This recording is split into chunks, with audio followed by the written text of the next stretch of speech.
আসসালামু আলাইকুম। খারাপ ভিডিও থেকে দূরে থাকতে হবে।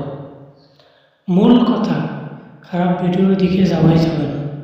যারা অশ্লীল ভিডিও দেখে, দেখতে দেখতে আপনার মাইন্ড সেট আপ, আপনার মস্তিষ্কে এবং আপনার বিবেকে একটা উপলব্ধি কাজে আসে। এজন্য আপনাদের উচিত হবে খারাপ ভিডিও থেকে দূরে থাকা। এই অশ্লীল ভিডিওর কারণে কিন্তু অনেক রকম সমস্যা তৈরি হয়। যেমন ধরেন, আপনার পরিবারের শান্তি শৃঙ্খলা আছে, এমন অবস্থায় যদি আপনি গোপন গুণায় অগ্রসর হন, এর মানে গোপনে আপনি পর্ণ ভিডিও দেখেন অথবা খারাপ কোনো ভিডিওতে লিপ্ত আছেন, দেখবেন আস্তে আস্তে পরিবারের শান্তি শৃঙ্খলা আস্তে আস্তে নষ্ট হয়ে যাবে। এজন্য আপনার উচিত হবে পরিবারকে নিয়ে সুখে থাকা এবং যত প্রকার খারাপ ভিডিও আছে এগুলো থেকে দূরে থাকতে হবে।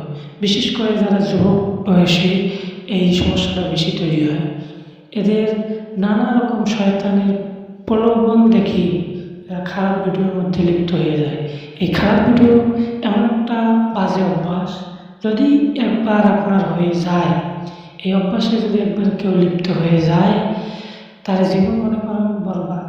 দুনিয়ার জীবনে সে বেঁচে আছে ঠিকই, কিন্তু এমন একটা সিচুয়েশন তৈরি হয়, তার স্বাভাবিক জীবন খুব দুর্বিষহ করে তোলে। আর যারা এই খারাপ ভিডিও থেকে তাদের মাইন্ডসেট বিবেকে বাধা, মানে বিবেকটা নষ্ট হয়ে যায়, আস্তে আস্তে কিছুই সে উপলব্ধি করতে পারে না, কোনটা ঠিক কোনটা ভুল, এই কাজটাও সে সঠিকভাবে আদায় করতে পারে না। এজন্য উচিত হবে এই ভিডিও থেকে দূরে থাকা। ধন্যবাদ সবাইকে। আসসালামু আলাইকুম।